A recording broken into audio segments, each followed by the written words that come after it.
Hello and welcome back to the final day of the 2019 North America International Championship. Thank you so much for being here, and thank you, trainers, for all of the great competition we've seen this weekend here in Columbus, Ohio. We just have 2 trainers remaining from every division, and now the only question left is, who will be our champion? Who do you think it'll be? We have some devoted fans out here, and I'm so excited to introduce you all to our Junior Division finalists. Let's introduce our players. Please welcome, from Canada, Kenneth Fung!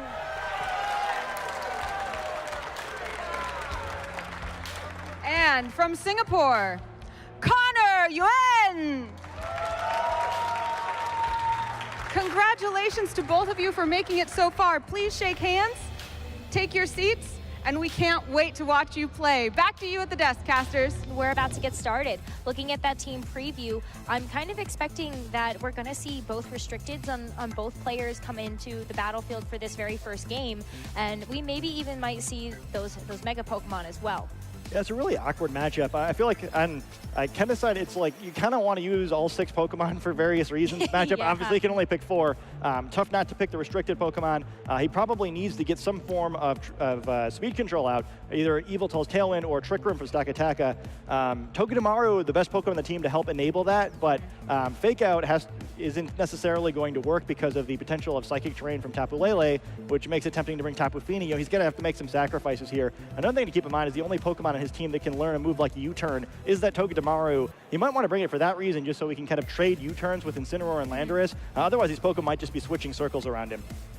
Might be a little bit of a rotating door of Pokemon, but we're ready to get started with this game 1. Connor and Kenneth are going to be battling it out here for the VGC Juniors 2019 Finals at the North American International Championships. And as we get started, we're gonna already see some leads here coming out from Connor and Kenneth. Kicking things off, we'll see Yveltal and Stakataka coming to the field. And on the other side of things, we're going to have Landorus and Xerneas. So a lot of things about this matchup that you probably like if you are on Connor's side of the field. It's Xerneas facing off against Yveltal, so that's a big type advantage. And then Landorus facing off a Stakataka, also a big type advantage. Kenneth potentially needing to make some switches here, but maybe just a good prediction will be enough. It's rough though, just simply 2 attacks would be tough to deal with, and most of the Pokemon in his team aren't going to take these attacks a whole lot better either, so even a switch could be really dangerous. Also, of course, always the threat of Xerneas just using Geomancy and starting to run rampant over this team, so just ignoring it and playing too defensively is also tough too. Really great leads by Connor. He's got a huge advantage to start off this game 1. Oh, but we're gonna be kicking things off in a really big way here. We're not going to see that Geomancy first. It's actually going to be a Z move coming out from the Yveltal. So trying to get out some major damage before it gets threatened by the Xerneas being there on the field. Black Hole Eclipse from Yveltal is going to connect with one of the Pokemon on Connor's side because they aren't protected at the moment. It's going to be that Landorus. Oh, this could be a big deal. If this picks up a knockout on the Landorus, then Stakataka is going to be free either to attack the Xerneas, use Trick Room. The advantage is swapped now, and Kenneth's in a really good spot. Kenneth is going to be in a good spot, taking a numbers advantage really early on, but now has to deal with the Geomancy on Connor's side of the field. And so Xerneas is going to power up, raise its special attack, special defense, and speed by 2 levels, but Kenneth might be okay with that. Stakataka here can either use Trick Room and kind of turn that speed advantage around and make it a disadvantage for Xerneas the next few turns, or just use a powerful Gyro Ball. We do see that Trick Room going up, and now Connor's going to have to play defensively. He's threatening a bunch of potential damage, but actually using those attacks safely is going to be tricky, especially with Kenneth's best Xerneas counter on the other side of the field. Well, Connor is going to be bringing out Groudon to try to help keep that Xerneas safe here. Groudon is going to Primal Evolve, and we're also going to see a little bit of a terrain change as we get some sunny weather in here. Yeah, I don't know if the sun is going to be a big difference or not, though it could. You'd expect Kyogre's going to be one of the Pokemon in the back. Maybe try to bring that in order to negate any fire-type attacks, but it's really the ground-type attacks of Groudon that Kenneth and his Stakataka are going to be concerned about here. Groudon's exactly the right Pokemon to bring in to try to negate the advantage that Stakataka has on Xerneas. It's not going to be able to survive very long against this Groudon. Also interesting for Kenneth to try to learn, is this Groudon trained to use special attacks? Is it trained to use physical attacks? The way you want to deal with that's a little bit different either way. So still that feeling out process in this game, unless the players perhaps played during Swiss and learned a little bit more. Well, Stack Attack doesn't like being in the face of Groudon, so it is going to go back to Kenneth, and Kenneth is going to bring out Kyogre. Now will reset the weather here, and Kenneth is continuously off on a good foot for this first game. Yeah, fortune might favor the bold, though. It'll be interesting to see if Xerneas attacks or not. Not really any danger now with Yveltal being the only Pokemon who can potentially attack here, but probably just use Protect to to avoid being hit by a Gyro Ball. This will be a big deal either way. A lot of potential damage now coming in from Connor's side, and Kyogre is going to take a brunt of that, but actually Connor is going to protect the Xerneas this turn just in case a Sucker Punch goes into it, but it's the Groudon that Sucker Punch connects with. Earth Power now will find its mark with the Kyogre, but it doesn't take too much because it's not weak to that move. Yeah, kind of a money switch by Kenneth there. Could have gone really badly if Xerneas had opted to attack. It doesn't, and he gets Kyogre in relatively for free. Groudon doing pretty good damage with that Earth Power, and again, seeing Earth Power an indication this Groudon probably trained to use more special attacks. I'd also guess on Kenneth's team, being a little bit more defensively oriented, this Kyogre is probably slower than Groudon is, so it's going to move before either Xerneas or Groudon and Trick Room. But with all these Pokemon in the field, Xerneas can probably attack safely here. You wouldn't expect either of these Pokemon to have something that's going to threaten a huge amount of damage on the Xerneas. So Kenneth improved his board position against the Groudon, but actually still in a lot of danger here. Well, doesn't want to deal with anything like an Origin Pulse or potentially anything else coming out from the Kyogre, so it will protect itself, and that means that Groudon's going to be pretty safe here. Unfortunately for Xerneas, Xerneas is going to have to take an Origin Pulse, but it takes it on the chin. Connor Xerneas will be here to stick around unless it gets knocked out by this move from the Yveltal, but that's not too much damage.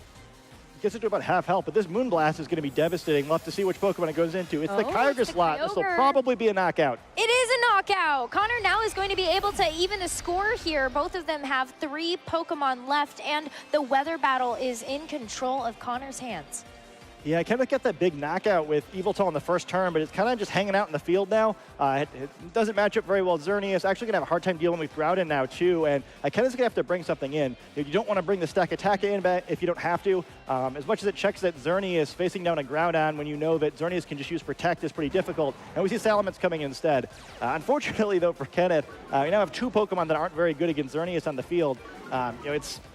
It helps against the Groudon, but again, how are you preventing the Xerneas from just whittling away at your team? Salamence will be slower than Xerneas, even though it's naturally quicker because of the Trick Room. So Xerneas probably will have to protect here, but the Trick Room's starting to get stalled out. Yeah, we only have a couple more turns left for that Trick Room, so Kenneth is going to want to take advantage of as many turns as possible that he is allowed to take. So, thinking about maybe the next moves here, if Connor does try to protect the Xerneas, then what might happen? But the Groudon's actually going to switch out. Instead, Tapu Lele coming to the field now. This could be huge. Ooh, yeah. Kenneth actually has a chance here, though. We got a bunch of fast Pokemon left on Connor's side of the field. If he can take advantage of the end of his Trick Room, he's really got a good shot at this one. Well, Salamence is going to a Mega Evolve here, reacting with that Salamencite, and that means that Salamence is going to be really Mega powered.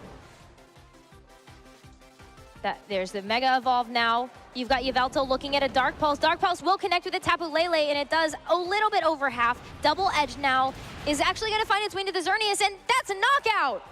Well, that's a huge knockout. I thought for sure Connor would protect the Xerneas, perhaps trying to get a little cheeky there, hoping that Salamence would attack the other Pokemon instead, knowing that Xerneas would be more likely to protect. Unfortunately for him, though, it doesn't happen there, and that's a big knockout. No longer has to worry about the Geomancy for the rest of this match, and it's probably going to be up to Groudon to try to finish up this match now.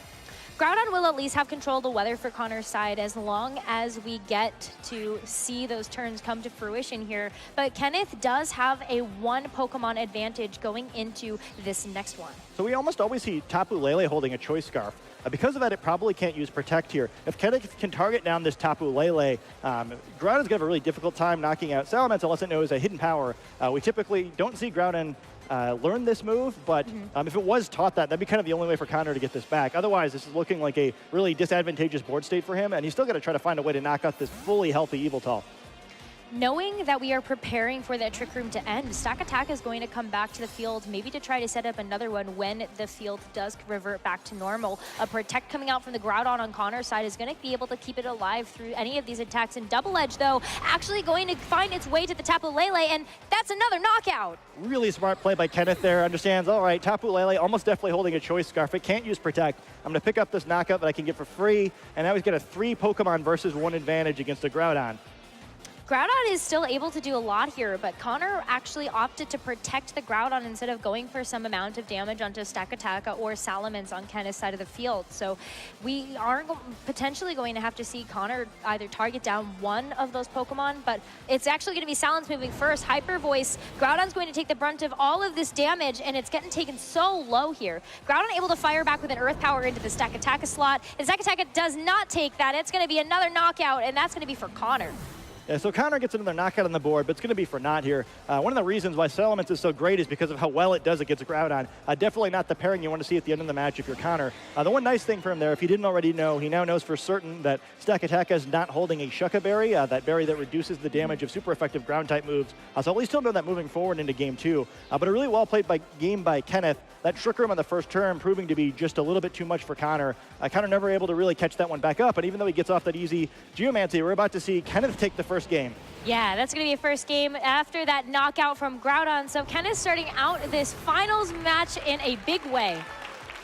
Really impressive first game, and I was a little surprised to see Tapu Lele is Connor's final Pokemon there.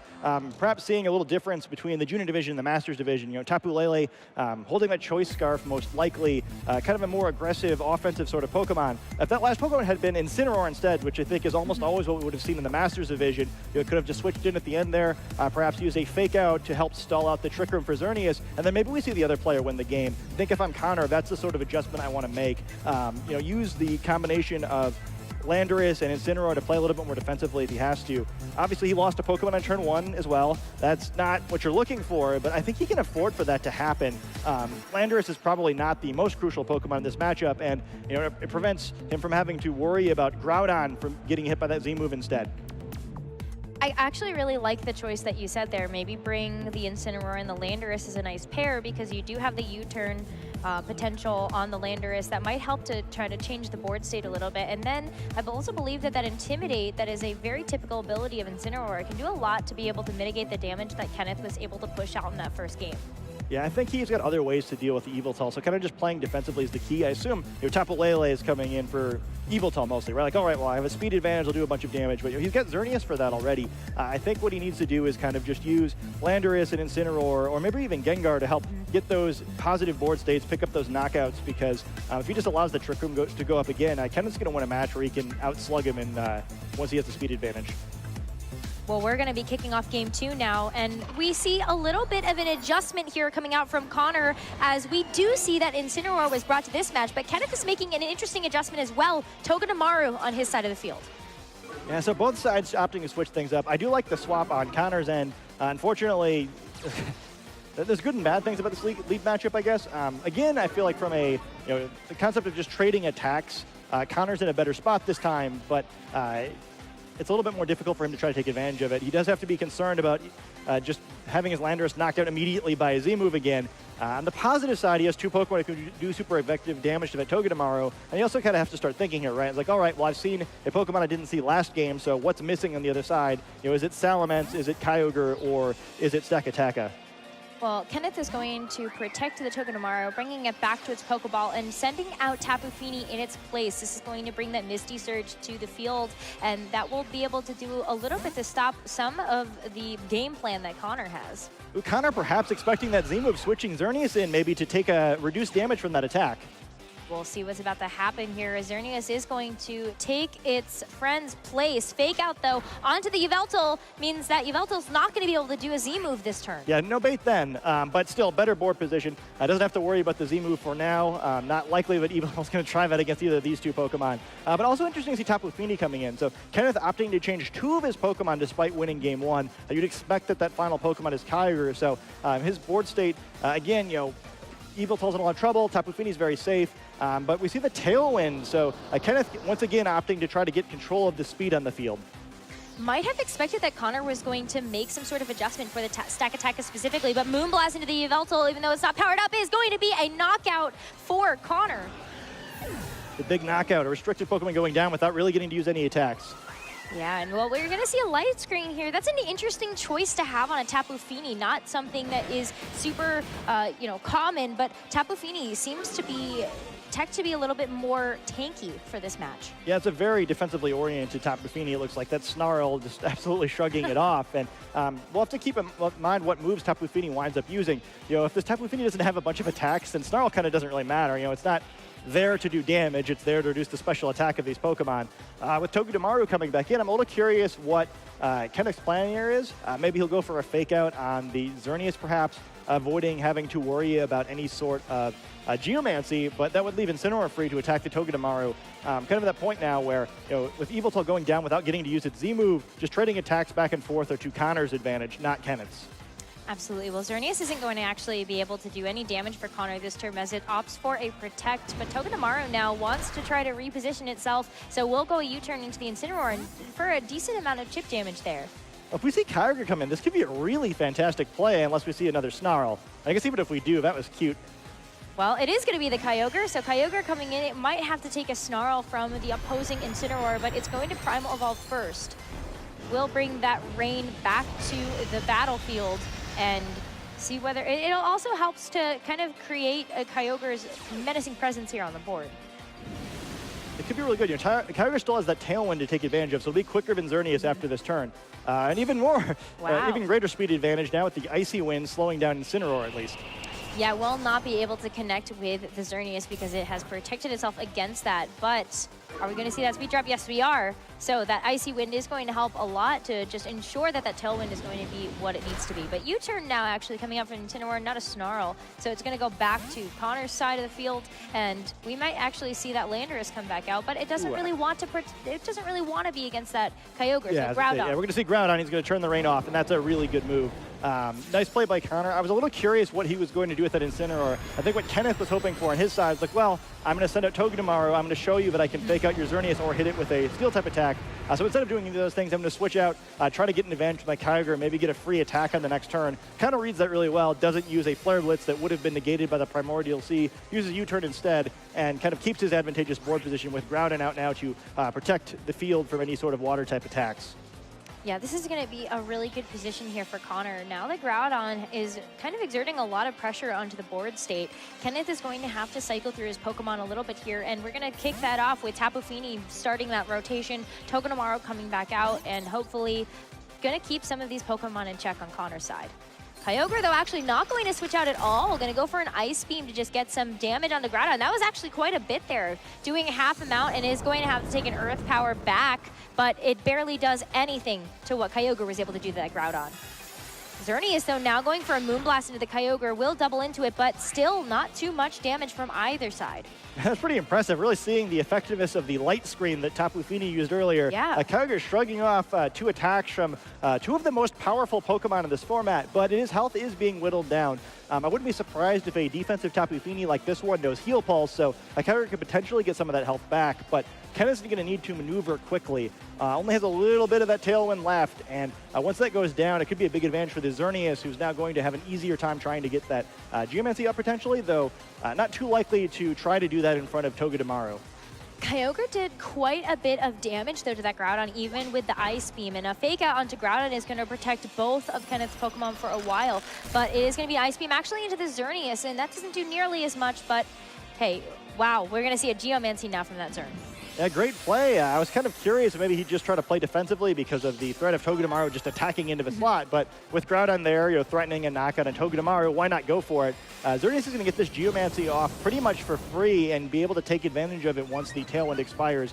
Connor's got a big advantage in the second game now, and he still has all of his Pokemon remaining to try to cycle in some support for Xerneas. Ooh, and that's going to be the end of the Tailwind and the end of that Misty Terrain as well. So now Connor really has a significant advantage as that Xerneas is going to get a speed boost coming in from the Geomancy. Yeah, the light screen is still in effect for one more turn, so that's the one thing really working for Kenneth's side, though Kyogre not going to be able to take advantage of it. Protecting here, we'll have to see what Togedemaru can do to flip the position of the board. Well, that Dazzling Gleam, good read from Kenneth to know that that was going to be on its way, so Kyogre is at least going to be able to stick around. Togedemaru as well, because that's going to be not super effective, but Iron Head, can Xerneas survive through this? It can! So Groudon, though, going for an Earth Power to see if it can pick up the rest of the health on that Togedemaru, and that will be enough. Connor now takes a significant Pokemon advantage in this game, too. Yeah, Togedemaru did its best, but it wasn't quite able to knock out that Xerneas, and now Kenneth's in trouble in the second game. Tapu Fini's going to come back in here, and while it has a bunch of cool defensive tricks, perhaps they could try to use their heal pulse on that Kyogre, I don't think that Connor's going to need to give him the chance. Xerneas has that Geomancy boost, can threaten a ton of damage into both these Pokemon. Groudon not really all that threatened either now. An Ice Beam could knock out Groudon from here, but I don't know if you can afford to ignore the Xerneas. Really great positioning for Connor, who again still has Incineroar and Landorus in the back should he need them. Yeah, it's going to come down to the wire a little bit here. Kenneth does have a chance. Might be able to go for a second protect onto the Kyogre. Is it going to make it? But it failed. Oh no, that means that Xerneas hitting this Dazzling Gleam is going to connect with both of Kenneth's Pokemon, and that's going to be a knockout onto the Kyogre and a decent chunk of damage onto that Tapu Fini. Groudon, though, using the Earth Power, now has only one option left on Kenneth's side of the field. It's not enough to knock it out. Pinch Berry, though, interesting. Tapu Fini doing its best. Yeah, I mean, kind of unfortunate for Kenneth there, where you're not really going to get anything out of this revealing information. Do get to see how bulky this Tapu Fini is, and the Icy Wind coming in. That is the right play by Kenneth. Obviously, it's not going to turn into too much for him here, but all I can kind of hope for is that maybe Kyogre gets a Chain of Protects off. Somehow, Tapu Fini can slow the opposing Pokemon down enough that Kyogre can either attack safely, or at least he can get a Heal Pulse off into the Kyogre slot. Not going to happen in this game, and we see the forfeit coming in here. So this match is going to be tied at 1. Yeah, well, what a way to kick off the finals, though. We are going to be going to a Game 3 and an amazing fight coming on between Kenneth and Connor. Connor made some excellent adjustments to that match, but really, I think what kind of stole the show for him was taking out that Yveltal so early before it could use its Z-move. Yeah, I think two things to keep in mind there for Kenneth's side of the field is he now has to try to make the adjustments. One is, I mean, he never got to use that Z-move. He had some chances and didn't go for it. Instead, he went for the Tailwind. It kind of makes sense. Once he got control of the speed in that first game, it was a huge advantage, but this time he wasn't really able to take advantage of it. We kind of saw the struggles of that matchup with Kyogre and Groudon, where since he didn't get control of the weather, it kind of didn't really matter that much that he had the Tailwind because he couldn't do any damage. Right. Another thing to keep in mind is the team comp that he had that time. Neither Togedemaru or Tapu Fini really going to deal a lot of damage, so it's very important for him to protect those legendary Pokemon. I think if I was Kenneth, I would change my Pokemon up a little bit here, try to get more Pokemon on my team that can actually deal some damage. Try to take the pressure off those restricted Pokemon because Connor has pretty good ways of shutting them down. I think even with the one Pokemon adjustment that Connor made, Kenneth would have been safe to bring the same 4 that he brought in Game 1. May have to play around that just a little bit differently in terms of like the position of the board, but I'm hoping that Kenneth is going to kind of go back to the strategy that he had in Game 1. And it looks like that's exactly what it is. Yeah, so we see the matchup here of the lead Pokemon Kenneth used to win Game 1 versus the Pokemon that Connor used to win Game 2. So kind of makes sense. Hey, you get that win, why not try it again? It's a little bit tougher for Kenneth this side. The reason why Connor has switched to this lead in the previous game is now Kenneth no longer has the option of just using the Z-move to knock out Landorus, while Stakataka gets that free Trick Room it got against Xerneas. Here, Incineroar could use Fake Out on Yveltal, allowing Landorus to knock out Stakataka, and then Kenneth's in trouble. So he's probably going to want to leave Yveltal in. It's not really threatened by anything, but Stakataka's going to need to switch out, and there it goes. Yeah, it is going to return to Kenneth's hand, and now we actually see Salamence hitting the field. That was a Pokemon that Kenneth decided to leave at home in Game 2, but I believe that Mega Pressure is going to be a lot, and unfortunately isn't going to be able to take this Fake Out, so Yveltal is going to take that one. But it's actually a Z-move now coming in from Connor's side of the field. It's a Ground-type Z-move, though, so regardless of which Pokemon this targets, it's not going to land its mark. Wow, that was going to be an excellent read from Kenneth's side of the field. It's not going to affect that Salamence that switched in for that Stakataka. So Kenneth reads that turn exactly perfectly. He understands why Connor led the Pokemon he did, allows him to waste that Z-move, and now it's going to be Connor who doesn't get to use or get any damage from a Z-move this game. Also, actually pretty good positioning for Kenneth. Tailwind isn't going to help Stakataka at all with how slow it is, but you could set this up with either of these Pokemon, and Salamence probably not in too much danger here. Yveltal threatening a potential Z-move, and now Kenneth can do some damage. Well, it's going to be that Hyper Voice to kick it off for Kenneth's turn on this time. Does a little bit more damage to Landorus than it is going to do for the Incineroar, but it does enough that Yveltal is going to be able to get that Tailwind up, and now Kenneth has a lot of speed behind him. Hidden Power, though, from this Landorus is going to hit into the Salamence, and oh, not enough to knock it out. Incineroar now going for a Snarl. Is this going to be enough chip damage to take out that Salamence? It is! Connor gets the knockout onto Kenneth's Pokemon, and that is its advantage to kick off this game 3. Well, that's a big knockout. You know, you normally think Landorus is pretty safe against these two Pokemon, especially with, or Salamence is pretty safe against these Pokemon, rather, especially with the Intimidate out, but it turns out not to be so much. And now Kenneth's in a tough spot. He's kind of has to bring out Kyogre here. It doesn't make any sense to bring out Stakataka to take out, or take on Landorus even after that Intimidate, and now we're in the same position we were in last game. You know, Kenneth has that Tailwind up, but he has to worry about Groudon switching in and negating the Water-type attacks of the Kyogre. The important difference this time is that, unlike last game, he still has the option of using a Z-move, perhaps to try to call a Groudon switch-in. On Connor's side now, you have to make a difficult decision. Do I switch Groudon in any way, try to guess which slot that Z-move might go into, or do I try to play a little more safely, use U-turn instead? The danger, of course, is that neither of these Pokemon are going to survive a Water-type attack should Kyogre get one off, so it's tough to play too safely. Connor doesn't want to wind up in a situation where he only has 2 Pokemon left, and Kenneth can switch around to ensure control of the weather for the rest of the game. Whichever player goes down to 2 Pokemon here first, thus gaining control of the weather for the rest of the match, is probably going to be the one that loses. It's key to at least maintain 3 Pokemon so you can switch Kyogre and Groudon in and out. Well, we're going to at least be able to see a switch in from Kenneth's side. Stakataka now coming in because it doesn't have the same pressures on that side of the field, but it is going to be Incineroar now switching out. And maybe this is going to be for that Yveltal re. Groudon is going to reset the weather here. Kyogre, what did Kenneth decide to do with it? Is it going to be a water move? Is it going to be the Ice Beam that we've seen previously on that Kyogre? Time will tell.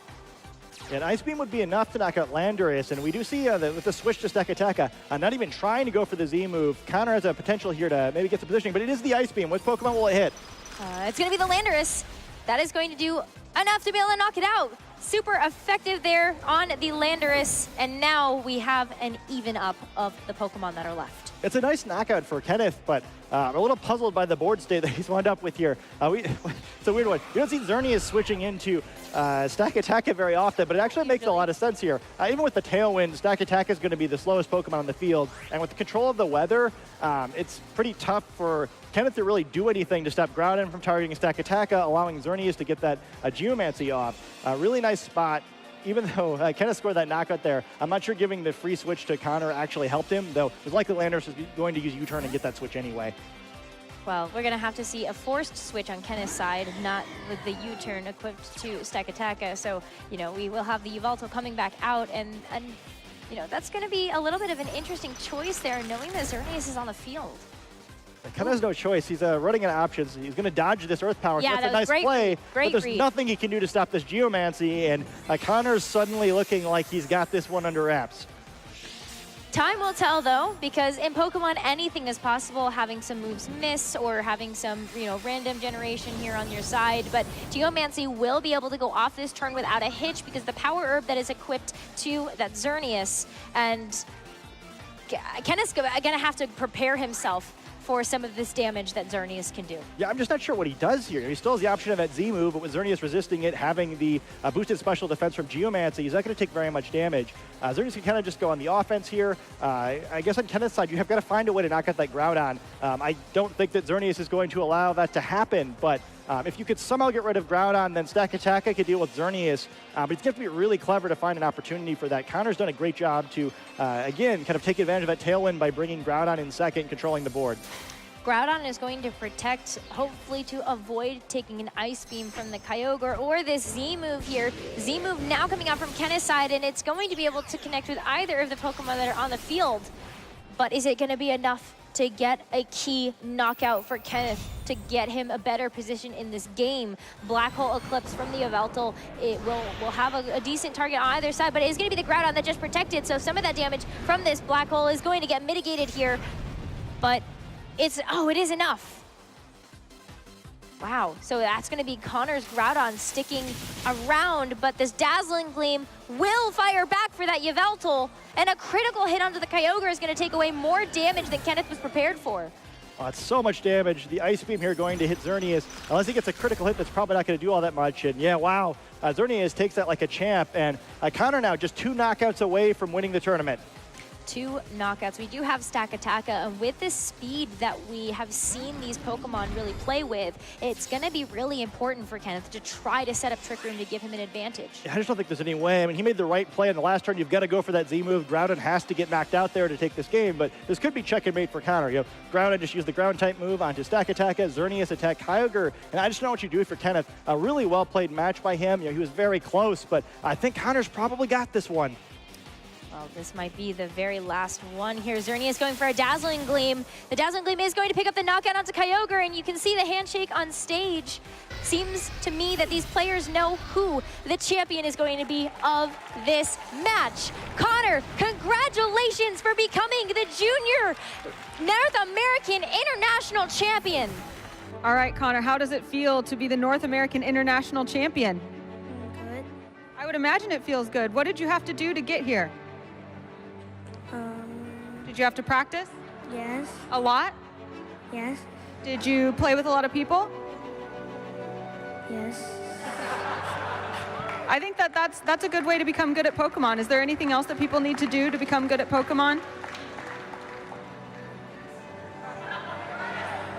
You don't want to tell your secrets, huh? Because now you're a champion, you don't want anyone else to know?